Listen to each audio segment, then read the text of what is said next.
Assalamualaikum warahmatullahi wabarakatuh. Selamat pagi dan salam sejahtera untuk kita semua.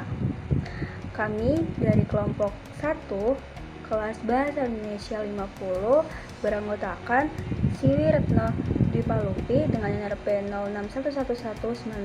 061194000006, Rosita Laili dengan NRP 061194000019, Sri Irna Solihatun U dengan NRP 061194000038, dan yang terakhir ada Tasya Fatia Fitriansyah dengan NRP 061194000072. Di sini kami akan menjelaskan mengenai menelusuri dan mengelola referensi kredibel dengan tepat atau benar menggunakan aplikasi Mendeley. Yang pertama ada karya tulis ilmiah. Karya tulis ilmiah adalah tulisan atau laporan tertulis yang memaparkan hasil penelitian atau pengkajian suatu masalah oleh seseorang atau sebuah tim dengan memenuhi kaidah dan etika keilmuan yang dikukuhkan dan ditaati oleh masyarakat keilmuan. Data, kesimpulan, dan informasi lain yang terkandung dalam karya ilmiah tersebut dijadikan acuan atau referensi bagi ilmuwan lain dalam melaksanakan penelitian atau pengkajian yang selanjutnya, sehingga menulis ilmiah wajib diawali, disertai, maupun dibarengi dengan kegiatan membaca referensi yang kredibel agar karya ilmiah tersebut dapat layak dijadikan sumber yang akurat oleh pembacanya. Hal ini penting sebab sebuah karya tulis ilmiah diisyaratkan memiliki sumber referensi ilmiah yang jelas. Hal ini dimaksudkan agar karya ilmiah yang ditulis kredibel, meyakinkan, dan dapat dipertanggungjawabkan keabsahannya. Sesuatu yang dipakai dalam pemberian informasi untuk memperkuat pernyataan dengan tegas atau biasa disebut rujukan dan memiliki sumber terpercaya yang dapat dipastikan isinya. Yang kedua yaitu kriteria referensi yang berkategori kredibel. Kredibel berarti dapat dipercaya, dapat dipertanggungjawabkan, dan dapat dilacak. Yang pertama yaitu ada dapat dipercaya. Sumber referensi harus terindeks dan terjamin kebenarannya. Salah satu bentuk indeksnya adalah OAJ yang merupakan direktori online yang sering digunakan untuk mengakses jurnal-jurnal, baik jurnal berkualitas, peer-reviewed, hingga open access. Dapat pula diartikan sebagai mesin pengindeks internasional yang sudah berkredibel dan terpercaya. Selain itu juga ada situs atau website yang sudah terindeks internasional yang ada di Indonesia yang sudah sesuai dengan pertimbangan Dikti, yaitu Web of Science and Scopus. Yang kedua, sumber referensi harus dapat dipertanggungjawabkan. Sumber referensi harus diterbitkan oleh lembaga resmi atau terdaftar dan dapat dipertanggungjawabkan kebenarannya. Dan yang ketiga, sumber referensi harus dapat dilacak. Sumber referensi harus dapat dilacak baik secara online pada situs website atau pada media cetak. Sumber referensi harus memiliki PISSN atau EISSN, yaitu International Standard Series Number, ISBN International Standard Book Number, dan DOI atau Digital Object Identifier. Setidaknya dengan ISSN memudahkan dalam melacak apakah jurnal diterbitkan secara double atau tidak. Tidak hanya itu, ternyata ISSN juga memudahkan pihak pengelolaan administrasi dalam memesan jurnal. ISSN hanya berlaku satu kali dalam satu cetakan saja. Baik, selanjutnya laman atau referensi yang kredibel secara daring. Yang pertama ada Google Scholar atau Google Cendekia. Yang kedua ada Perpustakaan Nasional Republik Indonesia. Yang ketiga ada Sinta Indonesia atau Science and Technology Index Indonesia. Yang keempat ada Directory of Open Access Journal atau DOAJ. Yang kelima ada Perpustakaan Digital Universitas atau Institut seperti halnya Perpustakaan Digital ITS. Nah, dari kelima laman web tersebut merupakan laman web referensi yang kredibel secara daring.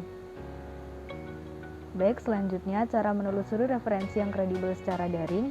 Nah, yang pertama yaitu tentukan topik yang akan dicari. Yang kedua, cari artikel atau buku tentang topik tersebut pada laman pencari referensi yang kredibel dengan menggunakan bahasa Indonesia atau bahasa Inggris. Nah, jika menggunakan laman penerbit internasional, kita bisa mengatur kemunculan tahun dan jenis karya tulis yang ingin kita amati. Selanjutnya, amati berbagai judul yang sesuai. Yang ketiga, pilih dan baca artikel atau buku yang paling sesuai, lalu amati penggunaan kata kunci dalam abstrak, lalu rumuskan kata kunci yang lebih spesifik. Nah, yang keempat, gunakan kata kunci tersebut untuk mencari referensi yang lebih tepat, lalu pilih artikel atau buku yang paling dekat dengan topik yang diinginkan, kemudian mulailah melihat daftar pustakanya sebagai acuan penelusuran sumber informasi berikutnya. Nah, penulisan judul artikel secara tepat sangat dipengaruhi oleh proses penelusuran sumber referensi yang kita lakukan. Baik, selanjutnya saya akan menjelaskan bagaimana cara atau praktik mengelola atau menyimpan referensi dengan aplikasi Mendeley. Terdapat beberapa hal yang perlu dipersiapkan. Yang pertama, pastikan Anda sudah mengunduh aplikasi Mendeley. Yang kedua, Anda memiliki akun keanggotaan pada website Mendeley. Yang ketiga, apabila belum, Anda bisa mendaftarkannya secara online dengan menekan tombol register setelah Anda membuka aplikasi Mendeley. Untuk lebih jelasnya, mari kita simak tutorial berikut ini. Saya akan mempraktikkan bagaimana cara untuk mengelola atau menyimpan referensi pada aplikasi Mendeley. Terdapat dua cara untuk mengelola atau menyimpan referensi pada aplikasi Mendeley. Yang pertama dengan cara otomatis, yang kedua dengan cara manual. Untuk cara otomatis, kita tinggal klik Add New pada bagian kiri ini, kemudian kita pilih File from Computer. Dan akan muncul folder yang kita inginkan, kemudian kita pilih jurnal yang kita inginkan untuk kita simpan.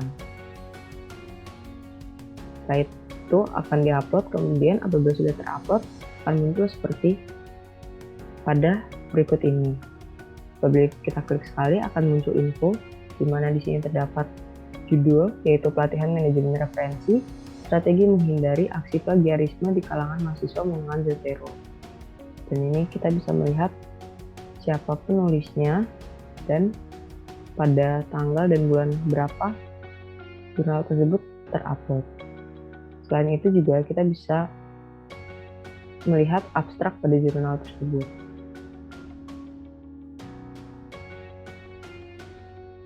Tidak hanya satu jurnal, namun bisa lebih dari satu jurnal. Kalau tadi kita dengan cara otomatis, kemudian yang selanjutnya kita akan menggunakan yang cara manual. Karena kita akan pilih di sini add entry manually. Sebelum itu kita akan mencari artikel yang akan kita jadikan referensi. Di sini saya akan mencoba untuk menggunakan referensi dari sebuah artikel koran.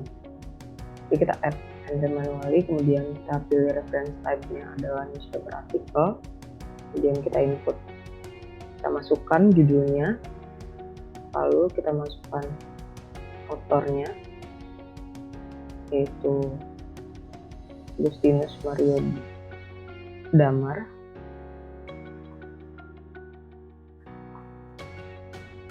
Kemudian kita bisa masukkan publication-nya itu di mana artikel ini dipublikasi. Jadi .com. Sebenarnya tahun terbitnya yaitu 2020 pada bulan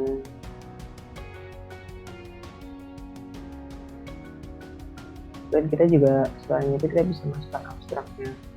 Setelah selesai kita add entry dan sudah masuk di bagian sini.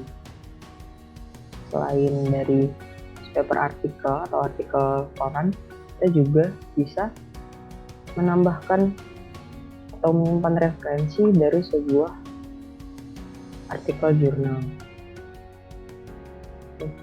Sudah saya download sebuah jurnal, saya akan add-nya, kemudian saya pilih add entry manual. Ini sudah jurnal artikel untuk tipe referensinya, dan kita masukkan judulnya.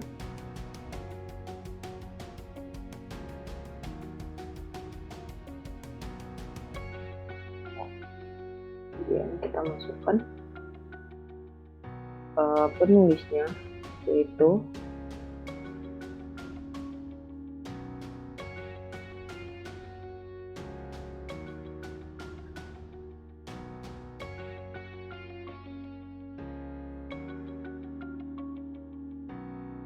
dan kita bisa masukkan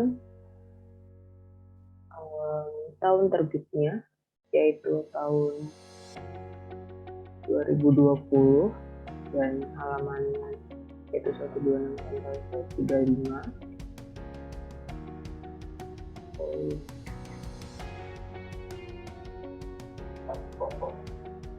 dan kita bisa juga untuk bulannya. Di sini tidak ada, kita juga bisa masukkan abstrak.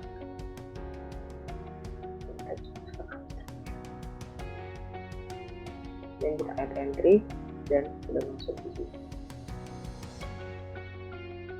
Dia akan otomatis, bisa kita lihat otomatis bahwa di sini sudah ada budget tutorial sebagai garis bagian ya. Apabila kita ingin masukkan URL juga bisa di sini seperti yang tadi. Ini bisa menjadi kita bisa ke URL seperti tadi.